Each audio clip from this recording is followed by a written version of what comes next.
week of NFL football. What a way to get started. I am hyped today. We're both hyped. What's going on? This is the Bottom Line Podcast presented by Anchor.fm, your home for sports and entertainment talk. Jimmy Finizzi, Neil Villapiano with you. We hope you're doing well. As always, thank you so much for taking some time out of your day to take a listen. We truly appreciate it. Hit us up on all social media, Twitter, Facebook, Instagram, TikTok, at Bottom Line WMCX, and don't forget to use the hashtag Bottom Line. Neil, I'm hyped up today. You're hyped up today. How's everything with you? I'm doing better since you didn't tell people that they knew the drill ahead of time to follow us on social media. So that made my day. No, but I'm doing good. Obviously on Sunday, things did not go the way I was hoping. More frustrated really than anything else. Last night, though, was obviously really exciting. I think that you look at that game last night between the Ravens and Raiders, and to me, it felt like it was a Madden game because of just the amount of back and forth. What a freaking game that was. Tremendous finish, really crazy finish. But yeah, honestly, I think it was just a good week in general. I mean, this was the first, we had fans in the stands again in every single game.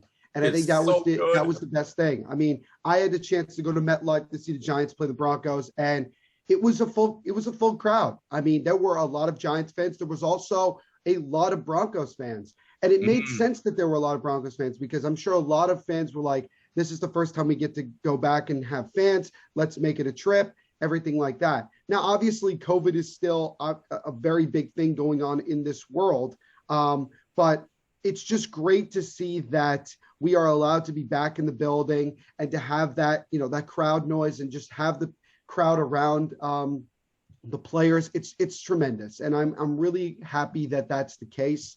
There were some unfortunate injuries, but that kind of comes with it. And, look, this is a 17-game season. And I think I would definitely say that the first couple of games are going to look a lot more like preseason games because a lot of teams are still trying to figure things out. I'm not making any excuses for teams. I'm just saying that if you expected some teams to be coming out guns blazing week one, you're going to be disappointed. Yeah, exactly. But that's where some of these teams got to take advantage of that and the fact that they have an opportunity to maybe get some wins that maybe they wouldn't expect to get because they're just catching a team that's still trying to figure everything out. But yeah, I would say all in all, it was a good first week. I won my fantasy game this week, so I'm happy about that. There you go. And yeah, I'm good. I'm just looking forward to seeing what transpires starting on Thursday night. Yeah, I actually won my first fantasy week too, so you and I are in the same boat. So nice. Off to a 1-0 start for the both of us. But no, it was a really, really exciting start to the NFL season. I can't wait to see what's in store for the next 16 games. So let's dive into week one. But before we get started, make sure you hit that subscribe button if you're watching on YouTube and hit that bell so you don't miss an episode, and subscribe on all audio platforms, include Jimmy when searching for this podcast. All right. So today we're going to go over a couple of our biggest surprises and a couple of our biggest disappointments through week one of the NFL season. Again, we want to reiterate, we know it is only week one. There's still 16 more games to go. But you know what? Based on what we've seen so far from a couple of our teams here, there is some questions and there's a bunch of things that we didn't expect from a couple of teams, and we're going to get into them right now. So there's a couple of games for me in particular that really, really stood out to me. First of all, even though we're both Giants fans and they're a division rival, I hate to admit it, but I was really, really impressed with the way the Philadelphia Eagles played. Now, granted, the Falcons are not that good of a team. We get it. But the Eagles just blew them out of the building. 32-6 was the final score. Jalen Hurts balled out. Devontae Smith had his first NFL touchdown, and that defense, oh boy, that defense really, really showed out. Now, again, we know the Falcons are not that great, and I really, really hate to give the Eagles credit because I can't stand the Eagles. But the bottom line is I was really, really impressed with how the Eagles played against the Falcons. What say you, Neil? Yeah, I mean, it wasn't that much of a surprise that the Eagles beat the Falcons. I would say that I think most people expected that to be the case because the Falcons are definitely a team that is in transition, that is definitely looking towards the future. I still question as to why they went out and they got Kyle Pitts as opposed to taking one of the quarterbacks. But, maybe they want to try to do something where they're trying to get one last hurrah with Matt Ryan. Matt Ryan definitely looks like the game has passed him by. The offensive line for them is suspect. Just everything that was going on for the Falcons went wrong. Their defense still looks banged up. It still looks like it needs a lot of work. Arthur Smith has a lot of things he has to get corrected. And granted, it is week 1 and there's 16 more games to go. So a lot can change between now and the end of the season. And then you look at the Philadelphia Eagles, and I think what Jalen Hurts was able to do is he was able to showcase the talent that he actually has. I still don't think that Jalen Hurts is long-term going to be that guy for the Philadelphia Eagles. But what he did show yesterday is something that he showed at both Alabama and Oklahoma when he was in college. He has that it factor. He has that ability to be a leader. He has that ability to come through in those situations and get the job done. And he doesn't always have to look good doing it. But yesterday he did look good. Or on Sunday, 264 yards, 3 touchdowns. The offense was clicking. It was a really good start for the Eagles. And they have to try to build from there. And look, the Eagles are in a position that, sometimes fans actually enjoy being in. And that is where there really is no expectation. They're expected to not do well. So anything positive that they do is gravy. I mean, anything they do is great. They don't have to worry about, necessarily, they don't have championship aspirations or even playoff aspirations. They're a team that's also in transition, a team that is, trying to build itself back up. And now, they've moved on from Carson Wentz and Doug Peterson's no longer there. Now you have a new coach, you have a new quarterback, you have a new number 1 wide receiver, and it's about just kind of building the team from there. It's hard to evaluate the defense only because, again, the Falcons just really are not that good of a football team. But again, for them to come out and have a good start to the year, giving up just, 2 field goals the entire game, the offense putting up over 30 points, I think it was a really, really good statement victory. And I think what it did show is that the Eagles, while they may not be one of the better teams in the NFL, they're going to be a competitive team throughout the season. They're going to be a team that's going to give other teams fits that they might play down to the level of competition, and the Eagles will then, strike. So I think for Eagles fans, they should be, obviously happy that their team played as well as they did. Just got to go from there. And again, anything good that they do, it's better than what they expected. And Jalen Hurts got off to a really good start, and we'll see how he is able to continue that and build upon that moving forward. Yeah, no, absolutely. It was a very impressive first week for the Eagles. So for 1 week, Eagles fans are happy, but I got news for you. I don't know how much longer that's going to last because Neil and I both agree that the Eagles are they're going to suck this year. We keep saying it, and we're going to keep saying it until we're proven wrong, but the Eagles are going to absolutely bomb this season. Because let's face it, Nick Sirianni, first-year head coach, I get it, but let's face it, he really does not have that good of a team to help. So we'll see what happens, but they have a much tougher matchup this week at home against San Francisco. They're going up against a much better defense, a better offense. So it's just a better team in general. But even though they almost blew it against the Lions, but that's beside the point. Very Very true, which I think is something that the Eagles should be licking their chops with. That if the Detroit Lions could score almost 30 points on the San Francisco Niners defense, they can do it too. Exactly. But like I said, the Eagles are just putting on the first building blocks to this rebuild. So it's really a matter of building from there. This will be a good week for them to evaluate just really how far they've come in the 3 preseason games and in the first game against the Falcons. Where do they go from here? And being at home and getting that first win on the road, coming home with the crowd going to be there, I think is going to give the Eagles a little bit of an advantage. And it'll be curious to see what the Niners do. Do they go with Jimmy Garoppolo? Do they go with Trey Lance? It's a really good question. It's going to be interesting to nonetheless. Yeah, I mean, although Trey Lance got his first NFL touchdown pass this past week, so good on him. Congratulations to Trey Lance. So we'll see if he actually gets to start this week. It'll be very, very interesting. As a good point by Neil there. But there were a couple other surprises around the league, but there is one other game that stood out to me. But let's just go over a couple more.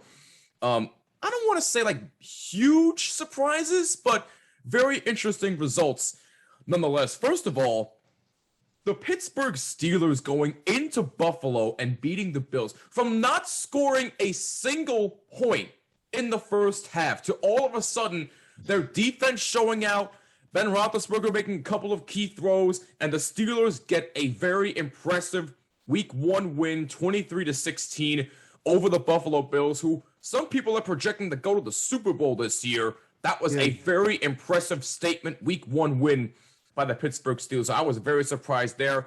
49ers and Lions, we mentioned that a little bit earlier. 49ers end up getting the win, but I got to tell you, that was a hell of a try of a comeback by the Detroit Lions. I mean, the way Jared Goff led them to almost coming back and tying the game, although unfortunately it was not meant to be. 41-33. Now keep in mind, it was 31-10. Think about that. And they scored 33 points. Now, again, the Niners still ended up getting the win because their defense was able to shut it down late. But even still, I was very impressed with the way the Lions fought and almost came back and almost tied the game. So that was very impressive to me. The Bengals getting an overtime win against the Vikings, although I don't think the Vikings are really that impressive. And look, Joe Burrow, if you didn't see it on social media, I predicted him to win Comeback Player of the Year. And so far through 1 week, I mean, he looked pretty damn good. He looked pretty damn good, and Jamar Chase actually caught a pass for a touchdown after dropping almost every single one in preseason, and he actually caught a touchdown pass there. So good on Jamar Chase. Good on the Bengals for getting a win there. But the one game that really, really caught my eye was Cardinals-Titans. The Arizona Cardinals looked to me like, I'm not going to say a Super Bowl team, like some people are on ESPN, but my God, I mean, that looks like a team that could make a deep run in the playoffs if they keep this up. I mean, Kyler Murray balled out, 5 total touchdowns, including 4 passing and 1 rushing. DeAndre Hopkins, I mean, what more can you say about him? DeAndre Hopkins is just in another world in and of itself. Christian Kirk had a couple of touchdowns, but Chandler Jones, 5 sacks on Ryan Tannehill against a really good Tennessee offensive line. He was the player of the game for me outside of Kyler Murray. The Arizona Cardinals, to me, were the most surprising team in Week 1, and to me, it's not even close. They looked impressive against a Tennessee team who a lot of people are picking to win their own division. So that was a really impressive statement win by the Arizona Cardinals. Yeah, I don't think a lot of people expected the Cardinals to win that game just in general, considering they're on the road, they're in Tennessee. And, you know, the Titans are a team that is not only expected to win their division, but certainly make a run at the Super Bowl. I mean, it's not that long ago that the Titans were up by a couple scores in the AFC Championship game on the road against the Kansas City Chiefs. Their team hasn't changed that much. And they added Julio Jones, who took a very, very, very stupid penalty that cost the Titans a touchdown. You can't take penalties like that. Come on. The thing about that is simply that I'm worried about, you know, Mike Vrabel really, really lit into Julio Jones. And Mike Vrabel is a no-nonsense. I mean, we talk about guys that are no-nonsense coaches. Mike Vrabel is certainly on the top of the list of no-nonsense guys. He doesn't he wants his team to be as disciplined as possible. And, you know, I kind of wonder, you know, with Julio being a longtime veteran now in his 30s, is he comfortable with getting lashed at like that from his new coach? I think that obviously this is not, you know, I would say this to Titans fans. There's no reason to panic right now. I understand you looked awful yesterday on Sunday, but again, this is one of those teams where you say it's Week 1, relax. That division is not really good anyway, so they're still going to win that division. Exactly. And look, they're going to get Derrick Henry the ball more. Ryan Tannehill's going to get rolling. Once they build that chemistry also with Julio Jones, it's going to be fine. They're going to be fine. It's not going to be that big of a deal. The overreaction comes from the fact that Kyler Murray looked like an early candidate to win the MVP. Oh, he did. He did. Touchdown passes, a rushing touchdown, putting up video game-like numbers, making video game-like moves throughout the entire course of the game. It was really an impressive sight to see. It really was. DeAndre Hopkins, nobody should be surprised that he had a good game. It's right. DeAndre Hopkins. You throw the ball up on one-on-one coverage, 9 times out of 10, he's going to make a play. Christian Kirk has been an underrated receiver since he got in the league, and this is that kind of, I guess you could say, coming out party for him. He's just a very, very good slot receiver, and he proved it yesterday. And look, Cliff Kingsbury, we knew that this was the type of offense he was going to bring in when he got hired to be the Cardinals head coach. And they were looking for that quarterback, that quarterback that's perfect for this offense. And Kyler Murray is that. And Kyler Murray, while undersized, has more athleticism and a better arm than a lot of the quarterbacks that are much taller than him. And when you look at it, the Cardinals don't have to have the world's greatest offensive line for them to be successful. The Cardinals offensive line was solid. It was very solid. But how many times did really Kyler Murray stand in the pocket and throw the ball? Not as much. I mean, very true. Two of his touchdown passes where he did stand in the pocket and he threw it. And that's fine. But a lot of the time he would, scramble to his left or right and then throw it on the run, or stop and then throw it. And that's fine. There's nothing wrong with that. What Cliff Kingsbury has done is devised an offense that is based around the talent that he has. And I think that's the important thing. I think it was also good, by the way. I know we talk about Chandler Jones with 5 sacks. I think it was just great to see J.J. Watt back on the football field and playing. Oh, my God, yes. And having him on the other side of Chandler Jones, I think, is tremendous. And once J.J. Watt gets himself going and can get himself, give it another 2 games at least for him to get, back into playing shape. Once he gets going, they're going to be really good. I actually think J.J. Watt will become more of a run stopper than really the guy that's going after the quarterback because of the fact that Chandler Jones is doing it. And remember, Chandler Jones, during training camp, asked to be traded. Yep. People forget that he asked to be traded before the season began. Now he's still here, and he just proved in week 1 why he is considered to be one of the better defensive ends in the game, getting 5 sacks. Whoever had the Cardinals defense in fantasy got themselves a boatload of points. Because of just single-handedly Chandler Jones. Yep. I was just really taken aback, though, just again, by how dominant the defense of the Cardinals was. Because I don't think the Cardinals defense was going to be awful. I just didn't think they'd end up only giving up 13 points and looking just phenomenal from start to finish. Right. And that may have more to do with the Titans just not looking ready to go.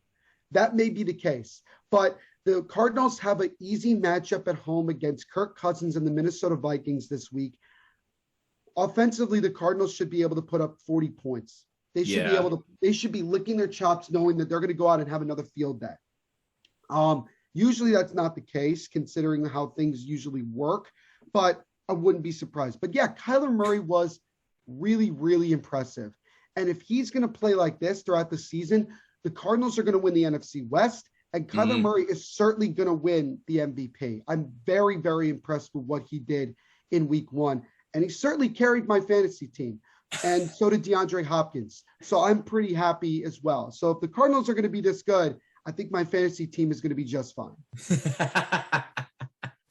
Well said there, my dude. But yeah, the Cardinals, everybody, well, I mean, not everybody, because I'm sure there were a couple of teams that actually did pick the Cardinals to win this game. But mostly people were sleeping on them and not picking them to win this game. And then they just came out and shut everybody up. So that was very, very impressive. Yep. So my 2 big surprises, because you had mentioned the Bengals Vikings game. Well, yes. Thrown out the stat before that. That was the first time in NFL history where the game ended in regulation with one team tying it right at the end, and then the team winning it with no time left in overtime. Yeah. So that was kind of the first time we saw that. And I think one guy you didn't mention that you should have was Joe Mixon. Nearly 30 carries, 127 yards. How did I forget him? This is, mind you, because again, the biggest question mark for the Bengals this year is their offensive line. And they traded away one of their offensive linemen during training camp. And you kind of wondered, what are they going to do? I still think that they should have drafted Penny Sewell over Jamar Chase, but I also understand why they went with Jamar Chase. Joe Burrow looked very good yesterday. He on Sunday. He looked solid. Got to build on that. They played, granted, they should have beat, I don't know if you would say the Bengals were favorite to win that game. I don't know. I think they were underdogs in that game. Right, because the Vikings are okay. They're mediocre, to say the least. They have Adam Thielen. They have Jefferson. They have Dalvin Cook. But Kirk Cousins is still their quarterback. And that's, exactly. Kirk Cousins no, nothing really that special. Kirk Cousins will win you some games, but I don't know if he's going to be, is he going to be an MVP? Is he going to be a Super Bowl leading quarterback? No. Right. But just for the fact that the Bengals were able to come out and kind of prove some of the things wrong that a lot of us were saying is good. But again, we got 16 more games to go. Let's see how things progress moving forward. But yeah, Joe Mixon looked really good. If they can have this type of balance offensively, they're going to be a very sneaky team this year. And they're going to be a team that's going to win them some games that maybe people didn't expect them to win. Yeah, no, I'm with you 100%. But bottom line for me, my two big surprise teams, in my opinion, are the Eagles getting a big week 1 win over the Falcons. Again, granted, the Falcons aren't that good, but I was still very surprised with the way they played. And also, I was also very surprised with the Arizona Cardinals getting a huge statement win over the Tennessee Titans. So those are my two big surprises. Now, before I get to my disappointments, Neil, who were your big surprises? My big surprises. I'm going to go with Tyrod Taylor with the Texans. Yeah. That's a good one. That game was obviously supposed to be in Jacksonville, and it was. It wasn't because they had to move the Saints game because of the fact of Hurricane Ida. So and by the way, I don't mean to cut you off on that, but our thoughts and prayers go out to those victims of Hurricane Ida and the city of New Orleans and those affected here in the tri-state area as well. Our thoughts and prayers go out to you, and we hope that you guys are doing whatever you can to stay safe and stay healthy, and just keep fighting, because we're all going to get through this together. But anyway, Neil, I'm sorry, go ahead. And you look at that game, and obviously the big storyline was it's Trevor Lawrence's first game in the NFL, first game that counts. Right. And Trevor Lawrence looked like a typical rookie quarterback. He had good plays. He threw 3 touchdowns, but he also threw 3 picks. Yep. That's fine. I mean, it's not like the Jaguars are expected to be a 10-win team this year. No, they're not going to be good this year. Trevor Lawrence is going to make mistakes, and that's fine. But it was just Tyrod Taylor that kind of surprised me, because look, we don't know if Deshaun Watson is going to play at all this year. There's a good chance he may not play at all. Yeah. So this is Tyrod Taylor's team, but him throwing for nearly 300 yards, a couple touchdowns, he looked good. Mark Ingram, and he, obviously not being with the Texans, had nearly 100 yards, a touchdown, looked good. Brandon Cooks, is Brandon Cooks. He's going to make plays. He's a good player. Yeah. Good wide receiver. But just Tyrod Taylor in general, just playing as well as he did was probably the biggest, not the biggest surprise, but one of the bigger surprises for me. Yeah, that 100%. I thought the Texans would probably win that game. I just didn't think they'd score nearly 40 points. Right. Now, we'll see what happens. We'll see what happens moving forward with that. Now, the other surprise, which is one I'm really shocked, Jimmy, that you didn't mention, Jameis Winston. Oh my God. Called out Woo! against the Green Bay Packers. Woo! 14 of 20, 148 yards, which is really not saying much, but 5 touchdown passes. Woo! That was really impressive. I think what you're seeing is the Jameis Winston that we saw 2 years ago, talent-wise. Yes, Jameis Winston threw 30 interceptions. We know that. But he also threw 30 touchdowns, and he threw for 5,000 yards. Yep. Jameis Winston has proven that he is an incredibly talented quarterback. quarterback, that he has the ability to make a lot of big plays. He just makes a lot of really bad decisions. So the thing is that when the Bucs decided to move on from him and obviously replace him with Tom Brady, the question was, where could Jameis Winston go where he could basically resurrect his career? And going to the Saints made so much sense because whoever is in charge of Jameis, like his agent, his advisor, whatever you want to say, said to him, look, you come to New Orleans, you sit behind Drew Brees for a year or two, and then you're taking over the reins. And Jameis Winston is still a pretty young guy. I think he's 25, I believe, 25, 26. So he's basically right in the prime of his career. And the Saints are obviously still a very talented team. They had to gut a good amount of the roster because of the amount of cap that they had to shed to get in the salary cap. But Jameis Winston is a still incredibly talented quarterback. And I thought it was really ridiculous that we were having the debate of, is it Jameis Winston or Taysom Hill? Taysom Hill is just not a quarterback in the NFL. Taysom Hill's more of the utility guy with the Saints to me. He's a gadget player, and that's fine. And look, that just means that Taysom Hill's still going to be able to play. It's not like sitting on the sidelines. He's still going to play. Yeah. But what Jameis Winston did was show the world that under the right system, running the right offense and everything like that, he is able to do really good things. And he really showed out. Oh, and by the way, if this is the Jameis Winston we're going to see moving forward, I'm really excited to see what happens when Michael Thomas comes off the injury. Oh, my God. Because if Michael Thomas is fully healthy and he comes back, that offense just gets a lot better. And that offense is going to be very lethal. And all of a sudden, we look at the Saints as a team that could very well, if they put things together, could very, very well, make a run at a Super Bowl with Jameis Winston as their quarterback. But Winston going out. Now, this, again, could be a total overreaction because Winston could throw 3 or 4 interceptions next week. But you just look at what he did, and it was incredibly impressive. Now, they're in Carolina taking on the Panthers, who had an okay game against the Jets. They allowed the Jets to come back in that game after being up 17-0. But the Saints should win that game. Yeah. Quite frankly, the Saints should win that game. And we'll see what happens with that. But and by the way, Jameis Winston's 27. He's 27. So he's right in the prime of his career. Right. This is Jameis Winston's opportunity. And I'm really looking forward to seeing what he can do moving forward. But yeah, he was the biggest surprise to me. The second one was, to me, honestly, was Matt Stafford. Look, I knew that Matt Stafford was surrounded by a much better team that he ever had in Detroit, other than maybe when he had Calvin Johnson. Right. But what Matthew Stafford did on Sunday night on a national stage was prove that given the right talent around him, this dude is a baller. This dude can win you football games. And he has the most come from behind victories since 2014. Now, granted, he didn't have to come from behind against the Bears. They were winning that game very well. Stafford looked good. Stafford looked really good. And with the offense that he's in now, with Sean McVay, I just think that they've certainly upgraded at the quarterback position. I think that Stafford is better than Jared Goff. Absolutely, yes. With that defense, knowing how good it is, knowing how solid it was, because that was the big storyline last year. The offense was the issue, not enough consistency. The defense was playing tremendous. And mind you, the Rams, since they made that Super Bowl a couple of years ago, they've made the playoffs every year. And they've lost to some really good teams. Last year, they were in Green Bay against the Packers. Very tough to do.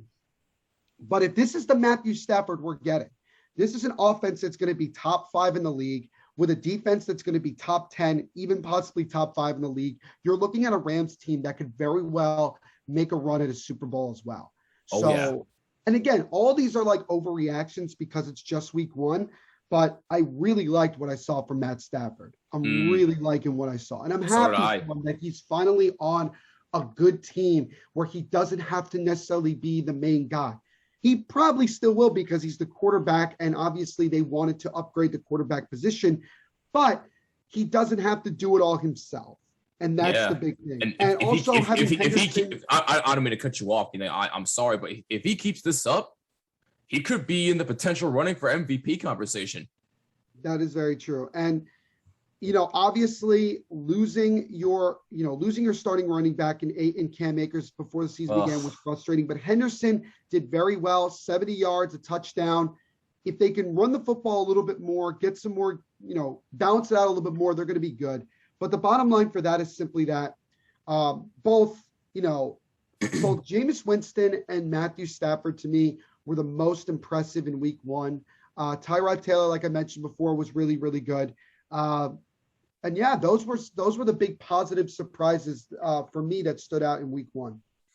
Yeah, no, I like them. It's a really good list of surprise teams and players, and I'm really looking forward to see what those guys have in store next. Now let's move on to disappointments. Now, there are plenty that are running through my head right now, but there's one for me that I can't stop thinking about, and I think everybody knows where I'm going. It's the Green Bay Packers. I mean, God almighty, what in the world was that? What actually was that? Look, look, you mentioned Jameis Winston and the Saints before, Neil. I was shocked that they trounced the Packers the way they did. The defending NFC North champions. Defending NFC North champions. And they went out there and laid a complete egg. Not a goose egg, thankfully, but an egg. 3 points they scored against the Saints. 3. They just looked flat out awful. Now, again, it's week one. I think they're going to be fine. But that was probably the most embarrassing and disgusting performance I've ever seen by a Green Bay Packers team led by Aaron Rodgers, who, by the way, had no touchdowns and 2 interceptions. Oh, and by the way, you want to know how bad it got for the Packers? Jordan Love came into the game. That's how bad it was for the Green Bay Packers against the Saints. And it wasn't even played in New Orleans. It was played in Jacksonville at the Jaguar Stadium, where there were more Packer fans than Saints fans. Facts. I mean, dear God. So, look, do I think the Packers are going to be fine? Yes. They're still my pick to go to the Super Bowl this year because, let's face it, this is it for Aaron Rodgers. He's leaving after this year. He's gone. That's been made clear the entire offseason. He never wanted to be there in the first place. And if you saw him in the post-game press conference, he looked disinterested. He looked like he didn't care. And he looked like he didn't want to be there. Even though he said some of the right things, he looked like he did not care whatsoever. So, bottom line for me, that is single-handedly, for me, the biggest, most embarrassing performance I have ever seen by an Aaron Rodgers-led Green Bay Packers team. They gotta figure it out. Otherwise, if they play like this the remainder of the season, and granted they won't, but if they do, oh boy, we're gonna have problems. We are going to have major problems in Green Bay, Wisconsin. Now again, they'll be fine, like I said, but week one, oh boy. What an embarrassing performance by the Packers, man. Embarrassing. I think Aaron Rodgers did that on purpose, to be quite honest with you. See, that's the funny thing. A couple of people I was talking to were saying, I was like, yeah, I could see it. I could see it because it's made clear he wants out. So he was like, hey, you know what? How can I tarnish them further? I'll just go out and have the worst performance of my career. No touchdowns, 2 picks, 100 plus something yards. I'm like, okay, I'll play along. I mean, my look, God, man. Aaron Rodgers is still incredibly frustrated with the Packers organization. We have to be clear. He's not upset with the team. Maybe with Matt LaFleur a little bit. But just in general, from the football perspective, he's really he's there. That's who he's playing for. Yep. He's not playing for the organization. He's playing for himself, and he's playing for the guys that he's playing with. in all seriousness, I think it was just a matter of, look, he didn't play at all in the preseason. Yeah. And I think there was just a lot of stuff that needed to get cleaned up. And I think that this was kind of a wake-up call to the Packers in general to say, hey, look, we got to get this fixed because we are, you know, we have to be better. We have to be better. And again, it is week one. And there's no time to panic or anything like that. It was obviously surprising to see how badly the Packers played and how much Aaron Rodgers just looked completely, you know, lost in many ways. But look, the Packers' next game is at home on Monday night against the Lions. They should win that game easily. There should be no excuse for the Packers not to go out and beat the Lions pretty badly. Oh, yeah. That defense is bad. That defense is not good. Mm-hmm. The offense is what's going to carry this Packers team again. Yeah. And I think, in a little bit seriousness, I think Aaron Rodgers tried to prove a point in week one that this team is not that good, that you are relying heavily on Aaron Rodgers, that you are continuing to just rely heavily on Aaron Rodgers, that you're not trying to get better. And that's the problem, is that I think the Packers organization has decided over the last many years to just try to put a decent product around Aaron Rodgers, even if it's just mediocre, and say, oh, it's fine, Aaron Rodgers will lead us to victory. And 9 times out of 10, that'll be the case. But I think Aaron Rodgers wanted to also prove a point. I think the point has been proven that this team needs to get better, not just for this year, but moving forward. I think regardless of what the Packers do this year, I think Aaron Rodgers is gone. Yeah. I can't see him staying in Green Bay. Yeah, no, he's not. He's not. But Aaron Rodgers is not going to tank the year just so that he gets moved. He's going to go out and try to perform and try to do what he can with the team that he has. And regardless of how good or bad he is, it's Aaron Rodgers, and he will get an opportunity somewhere else despite his age. And that's the reality of it.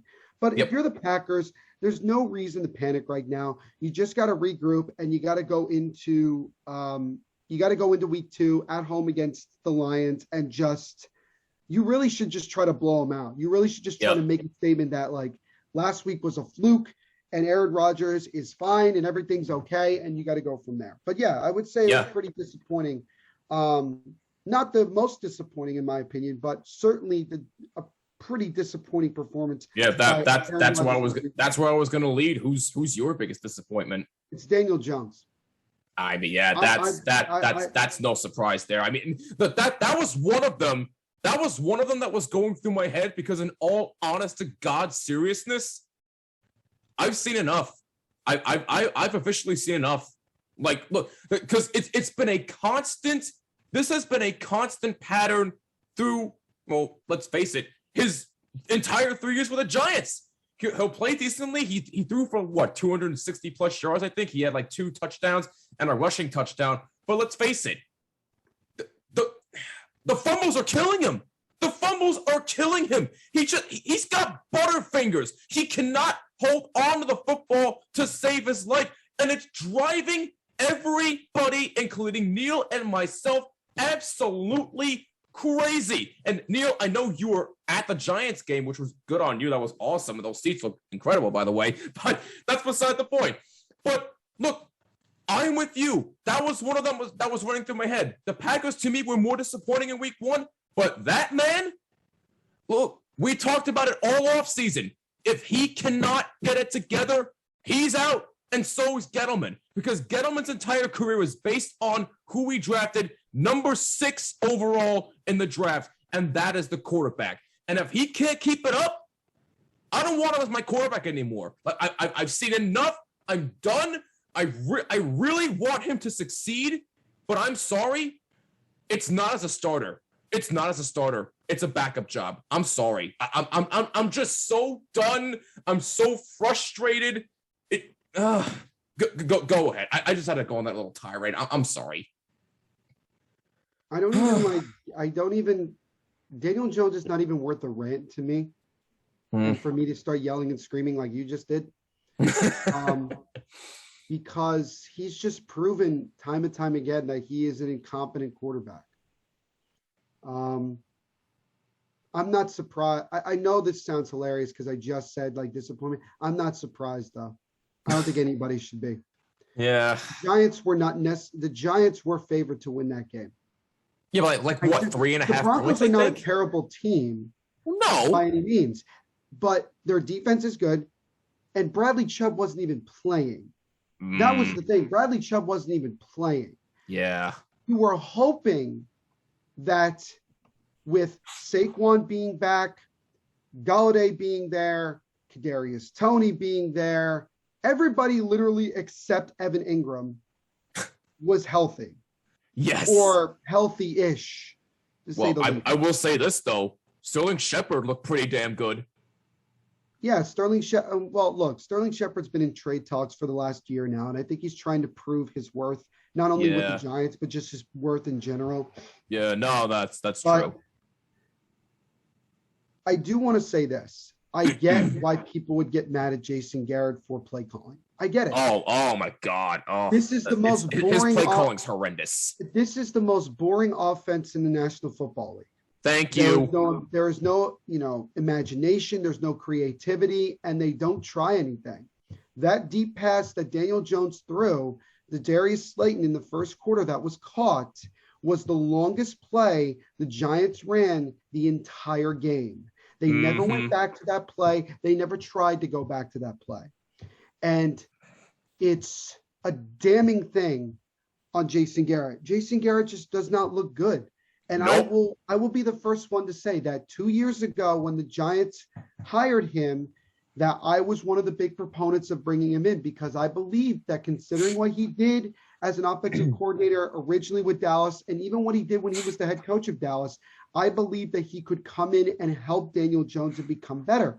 And that just was not the case. Nope. But what it also tells you is this. Daniel Jones is now in his second head coach, his second offensive coordinator, his second offense, and he still is making bonehead decisions. Yep. And I don't care about, he's still learning. No. People wanted to say that this was the last year for Daniel Jones to prove himself. I don't need to go through the rest of this year for me to tell you that Daniel Jones isn't it. Daniel Jones wasn't it after his rookie year. To me.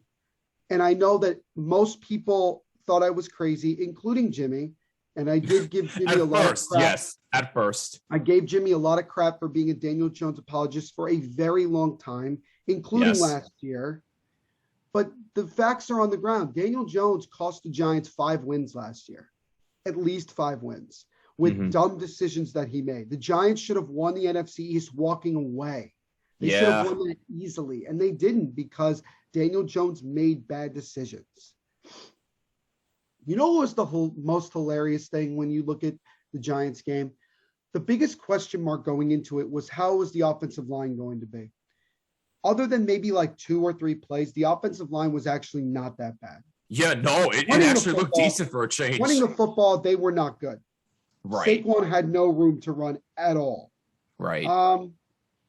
But Daniel Jones, what is so mind-boggling is that in his 3rd year, he still is the type of guy that he will look to one receiver and stare at him, and despite whoever else is involved in the play, he will only throw to the one guy he's looking at. He doesn't look through his reads. He doesn't, make a good progression. He will just look to one guy and throw it there. And that to me is not necessarily coaching, but just the lack of belief in himself. Daniel Jones is not confident in himself. He doesn't believe that he can do the things that he can do. Daniel Jones, when the Giants were down 20-7, and they were at the Broncos 15-yard line in the 3rd quarter, when Daniel Jones decided to tuck it and run, he was thinking in his mind as he was doing that, don't fumble, don't fumble, don't fumble. He knew he was going to fumble before he even did it. And you saw when he was trying to hold on to the football, he wasn't even holding on to it correctly. He was losing it before he even tried to tuck it. And he fumbled the football. And that's just, That doesn't like you can't even get mad about it anymore. You just sigh and you just go, well, that's Daniel Jones for you. That's just who he is. He is a turnover machine. Daniel Jones is the second fastest quarterback to get to 40 turnovers in his career, behind Mark Bulger. Oof. And that says something. And Mark Bulger is a better quarterback than Daniel Jones. At least Mark Bulger won more than 8 games in a season. True. 6. To me, you knew that Daniel Jones was going to be bad when he was drafted. I don't know. I don't know what to say, Jimmy. I mean, I really don't. Like it boggles my mind that Daniel Jones just continues to do the same things over and over again. And it's like, it's really at that point where you can no longer just put it on the coaching staff to say, well, they got to do better. It's actually just, quite frankly, on Daniel Jones himself. He can't help himself. He really can't. He will turn over the football. He will. He's basically turned over the ball, I think, in like 22 of the 27 starts that he's had in his career. Oof. Something like that. It was something ridiculous. Sheesh. It was something ridiculous. He just cannot help himself, and nobody can help him. And look, I've heard from people saying that Daniel Jones works hard. He tries very hard to get things corrected, but it's at the point where it's not about like, does Daniel Jones like not do what he needs to do? I just think he's just not that good. He's just really not that good. And I don't know what anybody thought that having a guy come from Duke was a good idea. He's basically Dave Brown. And most Giants fans don't even know who Dave Brown is. Yeah, and we've also talked about it. Who out of Duke has been really good? Nobody, exactly. And the Giants were hoping to draft the second coming of Eli Manning, and nobody will ever be Eli Manning. Yeah, Daniel Jones is nowhere near Eli Manning. No. Daniel Jones does not have the it factor. Nope. It is not like when push comes to shove, he comes through. When push comes to shove, he fumbles the football. That's really what you say. And you look at this team and you say to yourself, weapons-wise, they have really good weapons. Yeah. Their offensive line is still crap in many ways. Yeah. Their quarterback situation is crap in many ways. You might as well put in Mike Glennon. He can't do much worse. At least we know with Mike Glennon, he won't fumble the football. True. He'll just stand in the pocket and throw it. It's just how much longer is this going to keep going until the entire organization just says he's not it? Not only should David Gettleman be fired. Oh, yeah. But Daniel Jones has to go. You might as well trade Saquon because you're wasting his time. And he's also just not, it's just not working out here. And I hate saying this because I like him a lot, but Joe Judge may be on the hot seat. Ooh. Oh, boy. If the Giants win less than 6 games, right? If they don't even come close, what's the point of having him here anymore? Yeah, you're trying to change the culture, but guess what? The losing still happens. The inconsistency still happens. The boneheaded decisions still happen. Nothing's changing. You can do all you want. You can do all you want about changing the culture. But the reality is simply that this is still not a good football team. This is not a good football team. And I don't want to spend all my time critiquing the Giants because there's other things that you can put in there. But Daniel Jones, I gave up on Daniel Jones week 1 of last year. Right. I said it over and over again that he's just not a good quarterback. And it's only now that people are starting to be like, yeah, he's not it. And the Giants, this is the most damning statistic I saw. The Giants have gone 0-1 in 10 of the last 11 seasons. The Giants have won 10 games at home in their entire time that David Gettleman has been the general manager of this football team. What you saw on the field on Sunday was the product of David Gettleman really not knowing what he's doing. The game has passed him by. You can have experience. That doesn't make you good at all. Right. I would much rather hire somebody who has never been a general manager ever and give them an opportunity, because then at least then you don't know what you're getting and you could just go from there. But Daniel Jones is just, at best, he's a third string quarterback. He's not even good enough to be a backup, in my opinion, because he's not a guy that you could put in there and maybe he can win you a football game or two. He will find ways to lose games. He will find ways every week to lose games. You know it's bad when the Giants were able to go to Seattle last year with Colt McCoy as your quarterback and win. Yep. If Daniel Jones was the quarterback, they would have lost that game.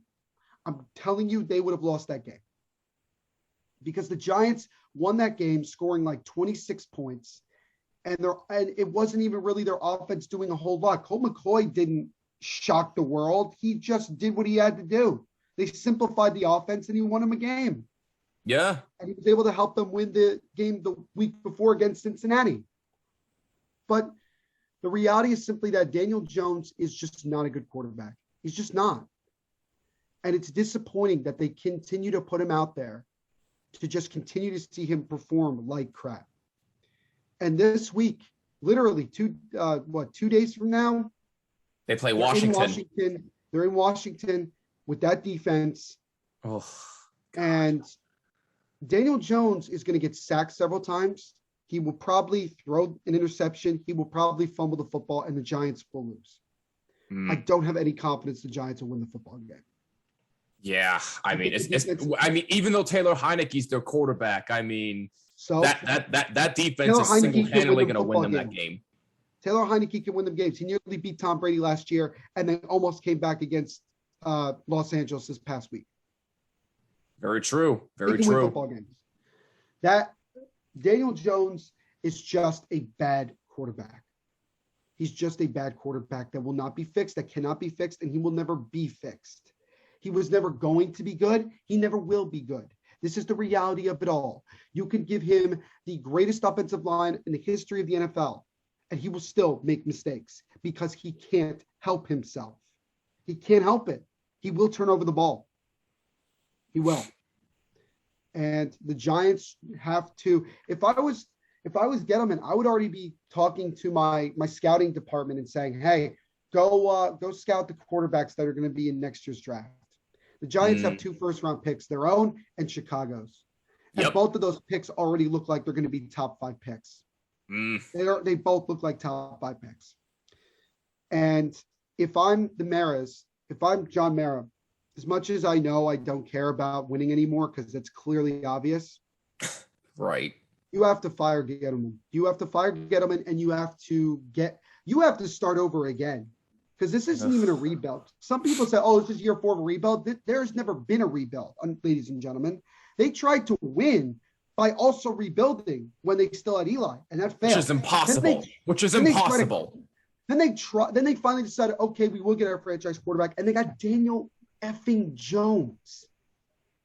They could have drafted Justin Fields or somebody like that in this year's draft. They could have done that, and they should have done that. True. The Giants really like Justin Herbert. You need to tell me that they couldn't have just drafted him and had a QB competition? Come on, man. I would have loved Justin Herbert. Give me a break. I don't care. Yeah, the offensive line is bad. But the reality is simply that Daniel Jones, regardless of how good or bad the team is around him, he will never be good. So that's what I'm trying to say. Daniel Jones is bad. He will continue to be bad. He won't get any better. And yeah, he'll have a couple games where he actually will look pretty decent, but that's about as good as it's going to get. So I know it's week 1, and I know there's a lot of football left to play. But to me, I think the season is already a wash for the New York Giants. Daniel Jones is going to single-handedly cost many people, including himself, his own job, because of the fact that he will not get any better. Nobody can help him. He can't help himself. And that's the bottom line. And look, again, I've officially said it. I'm officially done. I've seen enough. It's just too frustrating. Look, again, I want the kid to succeed. I really do, but I'm sorry. It's not going to be as a starting quarterback anymore. I'm sorry. It took it's you just long not enough to realize that. I know Jimmy, look, I've crapped on you before about being a Daniel Jones apologist, and most of it's in good fun. No, deservedly so. But I also got why you were trying to defend him so much, because you want him to succeed. I understand now. I want him to succeed. Right. Okay. The people that I went to the Giants game with on Sunday, we talked about it in the car, literally the whole ride home, that we all want to be wrong. We don't want to be right. We don't want Daniel Jones to constantly prove us right every week that he's just right. Not. Yeah. And we don't want to once again go, well, let's just take the rest of the season and the hell with it. No, we don't want that. This NFC East is not good. The only team to win a football game in this division so far is the goddamn Philadelphia Eagles. Mm. The Cowboys lost, although that they probably should have won if Zerline wasn't incompetent. Oh my God! Oh. Washington, they screwed up. They had the ball with a chance to win, and Antonio Gibson fumbled it. It cost them the game. Yep. The Giants, the Broncos were begging them to beat them, and they still lost the game. Yep. And this week is going to be no different. Washington's going to come out and kick the living crap out of the Giants' offensive line. And Daniel Jones is going to screw up. He's going to get sacked. He's going to fumble the football. And you'll say, yes, offensive line sucked there. But guess what? Daniel Jones, once again, couldn't hold on to the football. Yep. You might as well just say that he has Vaseline on his hands all the time. Because he literally cannot hold on to the football. But I sympathize with you, Jimmy, that you wanted Daniel Jones to be the guy. You wanted him to succeed. You're a Giants fan, so am I. But this isn't it. I spoke to Chief, and he said this ain't it. It's literally, he won't get any better. And everybody's saying, oh, I miss Eli. These are the same people that were calling for Eli to retire like 3 years ago. Yep. That only now realize that, oh, you know what? Maybe, just maybe, it wasn't Eli's fault that the team was so ass. You think? People will take Eli Manning now over Daniel Jones. I would.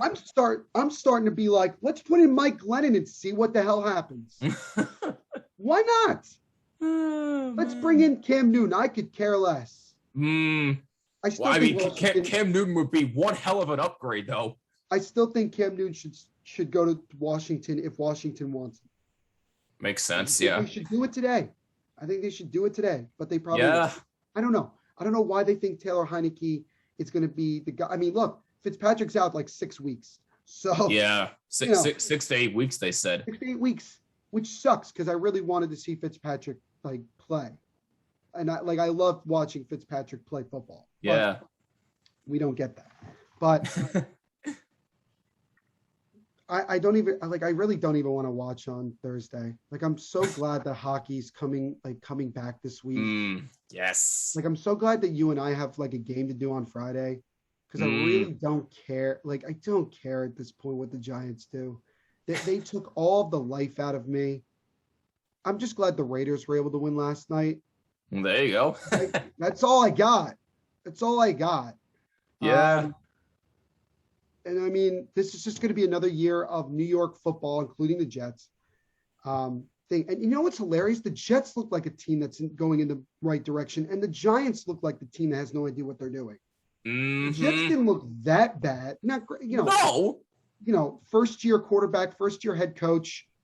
They lost by 5 points. Yeah, they didn't look god-awful. Zach Wilson actually looked pretty decent. If they had scored one touchdown in the first half, they win that game.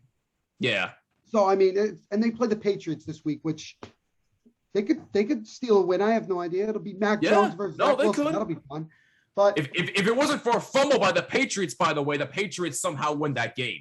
But the Giants will live and die with Daniel Jones.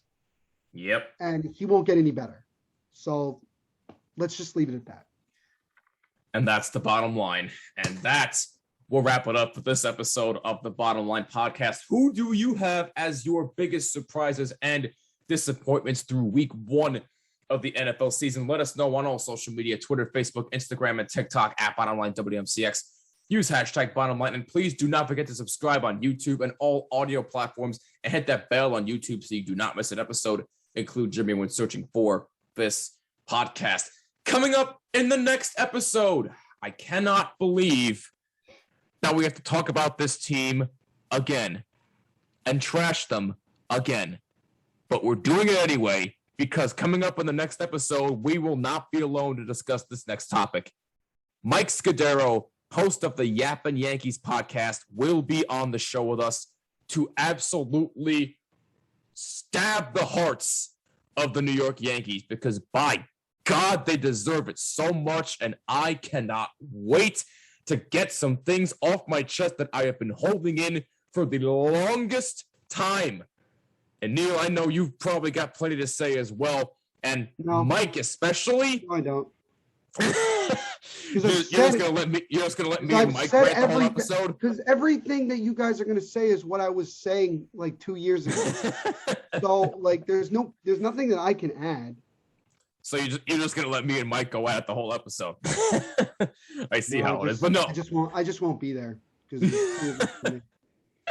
But no, in all seriousness, it should be a fun and interesting episode. Surely there will be a lot of fire being thrown at. So stay tuned for the next episode. Mike's going to be joining us. And also a little quick note, since Neil mentioned it before, him and I officially start our new gigs with the ProTech Junior Ducks hockey team in Somerset, New Jersey. We've got media day. We've got media day today, and we have our first game this Friday night, 6:45 p.m. Eastern time, against the New York Apple Corps. If you're going to be in the Somerset, what's that? 6:45 or 7?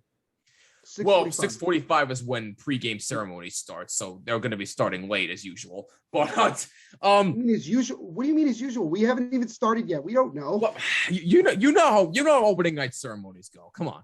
But anyway, so if you're going to be Jimmy, last year our first game was literally like it just started right away without anything, no national anthem or anything. That is true. That is true. So I mean, that is true. But if you're going to be, New York, if Apple you are, that's just such a great name. Yeah, it is. It is. I mean, and it's and I believe also, if my memory is correct, it's like one of only 2 games we have this entire month, and then I think we're off for like an entire month or something like that. But we have a couple of games in October. Oh, we do. I thought we we do. I'm trying to think. Like we're just doing games at the pond, I think. Yes, but then there are a couple of games against the New Jersey 87s at Jersey Shore where we might be covering the game there. So we'll see. We'll see. I broadcasted a game for those guys, and they're nice. That's awesome. That's a first class organization as well. I've heard nothing but good things about them. But listen, if you live in the Somerset, New Jersey area, or if you're going to be around there this Friday night. It's not Somerset, it's Somerville, in case anybody needed to know, because I went to Somerset and it's not there. Somerville. Oh, man. I'm just telling it like it is. I got lost the first time. Put it in GPS today and I'll be fine. Yeah, exactly. But if you're going to be at ProTech Ponds in New Jersey this upcoming Friday night, please come on by. We would love to see you. It's $5 a ticket, but you know what? It will be worth it because it's going to be a fun night filled with exciting stuff. And it's just going to be a fun, exciting year with a new team, new possibilities. And hey, Neil and I are still working together, so what more can you ask for? So please, if you're going to be in the area, please come on by. The marriage will never end. We're not getting divorced anytime soon. Hell no, you're stuck with me. It out. Yeah, you're stuck with me. We're stuck together until the kids go off to college. And listen, obviously, if you can't make it, you can always watch every single game on hockeytv.com wherever you may be living. So it's going to be a fun, exciting season. We can't wait. We may even post a couple of sneak peeks of interviews later on. So stay tuned. You might get a little bit of behind the scenes on our social media. That means Jimmy. I'm not in charge of that. So he'll record me, but I'm not going to be, I don't do all the heavy work. That's Jimmy's job, not me. I just come on here and talk, which is Just what I'm you're still a hard worker anyway, my dude. You know that. Yeah. But anyway, listen. I also really quick, Jimmy, before we say goodbye. Sure. I don't know if Jimmy mentioned this at all on his social media. Actually, I don't think he did at all. But if any of you guys followed me on Devil's State of Mind or just on social media in general, you know that I had talked about for the last couple of weeks that I had, it's including Jimmy as well. Jimmy did it as well. That we both applied to be potential candidates for the New Jersey Devils public address announcer position. We both got word yesterday. We weren't told personally, but we found out through social media that both of us were not one of the 10 finalists for the job. I spoke about it a little bit on social media about, my feelings towards it and everything like that. Because if you follow me on social media, you know that I don't sugarcoat things. I usually tell it like it is. Right. And obviously I can only speak for myself, but I'm obviously very disappointed. I was hoping that I would get an opportunity. And if I didn't, I was hoping that Jimmy would be one of the 10 finalists. I was really pulling for that to be the case. Thank you. But it didn't work out that way. But I wanted to say for both myself and Jimmy that we really, really appreciate the love and support that we've gotten from family, friends, and other people that we've interacted with on social media. Yes. That you guys have, you guys pushed us to do this. And you guys, you guys supported us even if it didn't end up working out. But the good news is that means that we have more time to do Bottom Line. We have more time to do the Protect Ducks and other things like that. I have more time to do I obviously still have time to do Devil's State of Mind. Yeah. There's a lot of other possibilities out there. And for both of us, things are going to continue to improve moving forward. Not to say that they're not in a good place now, but obviously you want to continue to, move up and up and up and get better and better. And it starts with the Protect Ducks this week, and just the possibilities are endless with them. And but I just wanted to say thank you guys so much for the support, especially over the last 24 hours. It's been really awesome. I personally appreciate it. Jimmy, I know how hard you worked on that, and I know how much we were both hoping to get at least the opportunity at the end, but it wasn't meant to be. But you know what? To put it bluntly, it's their loss. They're missing out. They're missing out on a lot. But also, good luck to the 10 guys that are going to be finalists, and then we'll see who the final 3 are when they get an opportunity in about a week or two when preseason starts. Yeah. I just wanted to say that. I'll say it again also on Devil's State of Mind. Probably in the next episode, I'll mention a little bit about it. Go from there. But yeah, I just wanted to say that. Yeah, no, and go subscribe to Devil's State of Mind, by the way, if you haven't done so already. But no, seriously, thank you for saying that, my dude. And hey, listen, if anything, you're more qualified than I am, because I'm not a Ranger fan. But in all honest to God seriousness, it would have been nice if one of us did get it. And I said to myself, if I didn't get it, I wanted you to be in the top 10, and I wanted you to get it because you're way more qualified than I am, considering the fact that you are a Devils fan. You cover the team. You've been a fan of the team for your whole life. You know them inside and out. So you would have been absolutely perfect for that. But I do appreciate your support with me wanting to do this as well, because I have prior PA announcing experience with the Jersey Shore Blue Claws. I did it a couple years back. So it would have been nice. But you know what? Things can only go up for here. Yeah, we're both disappointed. And we do want to send our sincere thank you to everybody who has reached out to us about this throughout the past 24 hours. The support and love has been absolutely incredible, and for this podcast as well. So thank you so much to everybody who has reached out to us. We truly, truly appreciate it. We love you guys so much. But again, things can only go up for here, and it starts this week with us and the Protect Junior Ducks. Again, home opener this Friday night, 6:45 p.m. Eastern time. If you're going to be in the area of Protect Ponds, please come by and say hello. If you're not going to be in the area, be sure to watch on hockeytv.com. But anyway, that'll wrap it up for us. Let us know who your biggest surprises and disappointments were in week 1 of the NFL season. For Neil Villapiano, I'm Jimmy Finizzi. This is the Bottom Line Podcast, and we will see you in the next episode. Peace and take care.